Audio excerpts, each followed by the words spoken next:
अच्छा बेटा, last class में जहाँ पर हमने रोका था उसी के आगे से हम कंटिन्यू कर रहे हैं।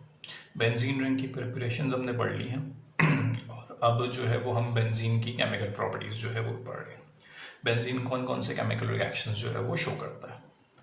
तो सबसे पहली बात जो आपको याद रखनी वो ये कि लास्ट वीक जो मैंने क्लासेस आपको कंडक्ट की थी उसमें ये बात बताई थी कि बेंजीन रिंग में मौजूद होता है एक highly stable delocalised electrons of benzene का एक क्लाउड मौजूद होता है। डीलोकलाइज्ड इलेक्ट्रॉन्स होते हैं, उनका क्लाउड मौजूद होता है बेंजीन रिंग में।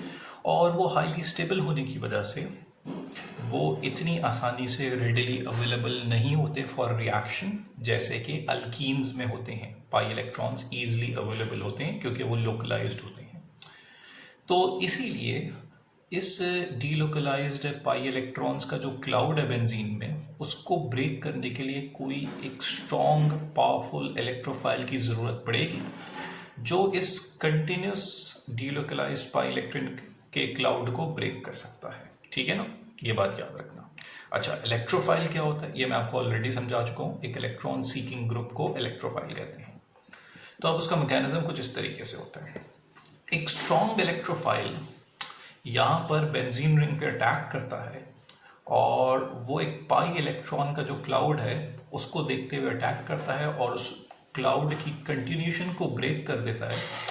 और क्लाउड में से दो इलेक्ट्रॉन्स जो है वो उस इलेक्ट्रोफाइल के साथ यहाँ पर ये कार्बन शेयर करना शुरू कर देता है। तो ये इलेक्ट्रोफाइल आया, यहाँ पर कार्बन के साथ लगा, बॉन्ड बनाया और इस क्लाउड में से ये दो पाई इलेक्ट्रॉन्स ये कार्बन इस इलेक्ट्रोफाइल के साथ शेयर करना शुरू कर देगा। तो आप ज़रा देखें बेटा, कार्बन और इलेक्ट्रोफाइल के दरमियान बॉन्ड बन गया और यहाँ से वो दो इलेक्ट्रॉन्स गायब हो गए। ठीक है, इस कार्बन पे ऑलरेडी हाइड्रोजन लगा हुआ था जो पहले हम शो नहीं कर रहे थे, लेकिन जब वो क्लाउड ख़त्म हो गया तो हमने वहाँ पर वो भी शो करना शुरू कर दिया। वो हुआ ये कि ये जो ग्रुप बना है इसे हम जनरली एरेनियम आयन कहते हैं और ये एरेनियम आयन जो है वो हाईली अनस्टेबल होता है। उसका रीज़न क्या है? ये हाईली अनस्टेबल इसलिए है कि इसमें अब यहाँ पर डीलोकलाइज्ड पाई इलेक्ट्रॉन का कंटिन्यूस क्लाउड मौजूद नहीं है। ठीक है, तो बेंजीन रिंग अपने आप को वापस से स्टेबलाइज करने की कोशिश करता है, उस डीलोकलाइज्ड पाई इलेक्ट्रॉन क्लाउड की कंटिन्यूटी को वापस लाने की कोशिश करता है। तो कैसे होता है? यहाँ पर सेकंड स्टेप ये होता है कि वो कार्बन जिस पे इलेक्ट्रोफाइल ने आके बॉन्ड बनाया है, वो कार्बन उससे जो लगा हुआ हाइड्रोजन है उसके दरमियान बॉन्ड की हेट्रोलाइटिक क्लीवेज होती है। सबने पढ़ा हुआ है हेट्रोलाइटिक क्लीवेज, जिसमें इलेक्ट्रॉन का पेयर जो इन दोनों के दरमियान शेयर हो रहा था वो कार्बन के पास रह जाएगा और हाइड्रोजन बगैर इलेक्ट्रॉन के अलग हो जाएगा, बॉन्ड ब्रेक हो जाएगा। तो हाइड्रोजन जब बगैर इलेक्ट्रॉन के अलग होगा तो वो H+ होगा, मतलब प्रोटॉन।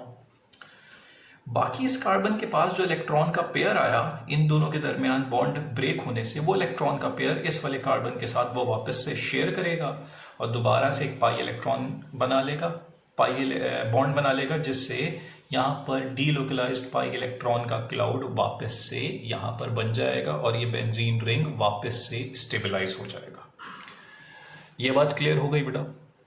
अब जब ये बेंजीन रिंग वापस से स्टेबलाइज हो चुका है तो इस वक्त यहाँ पर आप देख सकते हैं कि वो इलेक्ट्रोफाइल लगा हुआ होगा। तो इसका मतलब ये हुआ कि यहाँ पर असल में हाइड्रोजन निकला इस बेंजीन रिंग में से और एक इलेक्ट्रोफाइल आके लग गया। इसीलिए इस रिएक्शन को इलेक्ट्रोफिलिक सब्स्टिट्यूशन रिएक्शन कहते हैं। ये एक किस्म का सब्स्टिट्यूशन रिएक्शन है। अब इसकी कुछ एग्जांपल्स हैं जो हम साथ साथ चलते हुए देखते जाते हैं बेटा। जिसमें पहली एग्जांपल जो मैं यहाँ पर आपको दिखा रहा हूँ बेटा वो है हैलोजनेशन।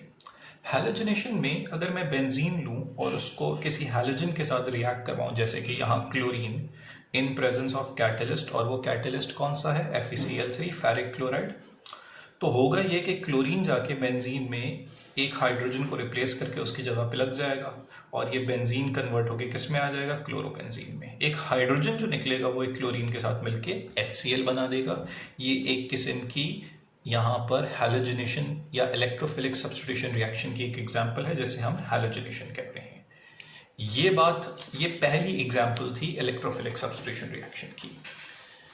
इसके बाद यहाँ पर मैं कुछ और एग्जाम्पल्स जो है वो आपको यहाँ पर दिखा रहा हूँ बेटा। दूसरी एग्जाम्पल जो है वो कहलाती है नाइट्रेशन। जब नाइट्रोनियम ग्रुप या नाइट्रोनियम इलेक्ट्रोफाइल कौन सा होता है? NO2। अच्छा बेटा, बेंजीन को जब नाइट्रिक एसिड के साथ रिएक्ट कराया जाए, ये नाइट्रिक एसिड है जिसका फॉर्मूला HNO3 है, मैंने ओपन करके लिखा है बस, इन प्रेजेंस ऑफ सल्फ्यूरिक एसिड जो यहाँ कैटलिस्ट का काम कर रहा है एट 50 डिग्री सेंटीग्रेड। तो नाइट्रोनियम ग्रुप एक इलेक्ट्रोफाइल है जो बेंजीन पे अटैक करेगा और जाके सब्सटीट्यूट होगा हाइड्रोजन की जगह पे।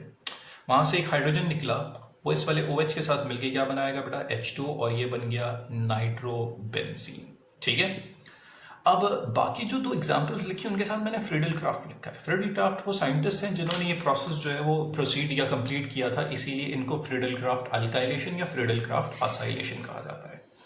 पहला अल्काइलेशन, अल्काइलेशन का मतलब जब अल्काइल ग्रुप बेंजीन में जाके सब्सटीट्यूट हो जाए। तो बेटा अगर आपको किसी अल्काइल ग्रुप को बेंजीन में जाके सब्सटीट्यूट करवाना है तो बेंजीन को रिएक्ट करवाएं अल्काइल हैलाइड के साथ, अल्काइल हैलाइड, या आप इसे AS में हैलोजन अल्केन कहते हैं। अल्काइल हैलाइड के साथ रिएक्ट करवाएं तो अल्काइल ग्रुप बेंजीन में जाके सब्सटीट्यूट हो जाएगा एक हाइड्रोजन की जगह पर। यहां से जो एक हाइड्रोजन निकलेगा वो हैलोजन के साथ मिलके HX हाइड्रोजन हैलाइड बना देगा। ठीक है, और वो अल्काइल ग्रुप जो बेंजीन में जाके सब्सटीट्यूट हो गया है तो फिर हम उसे अल्काइल बेंजीन कहेंगे। इसी तरीके से असाइलेशन होती है। बेटा असाइलेशन में आपको ये बात याद रखनी है कि RC+O इसे असाइल ग्रुप कहते हैं। ये असाइल ग्रुप बेंजीन में जाके सब्सटीट्यूट होता है हाइड्रोजन की जगह पे, और हाइड्रोजन निकल के इस X मतलब जो बचा हुआ हैलोजन है उसके साथ मिलके क्या बनाता है, HX। जब ये असाइल ग्रुप बेंजीन में जाके सब्सटीट्यूट हो जाता है तो इसे हम क्या कहते हैं बेटा, असाइल बेंजीन, और इस प्रोसेस को असाइलेशन कहा जाता है। और फाइनली सल्फोनेशन, जिसमें जब बेंजीन को ट्रीट किया जाए सल्फर ट्राइऑक्साइड की मौजूदगी में in presence of catalyst H2SO4 at 25 degree centigrade, तो सल्फो ग्रुप बेंजीन में जाके सब्सटीट्यूट होगा और वो बन जाएगा SO3H, और ऐसे बेंजीन को कहेंगे अब benzene sulphonic acid, benzene sulphonic acid. तो ये हैं कुछ एग्जाम्पल्स जो कि आपको याद रखनी है बेटा। जो इलेक्ट्रोफिलिक सब्सटीट्यूशन रिएक्शन जो बेंजीन का मोस्ट रेडिली गिवन रिएक्शन होता है वो है जो बेंजीन बड़ी आसानी से नॉर्मल कंडीशंस में दे सकता है।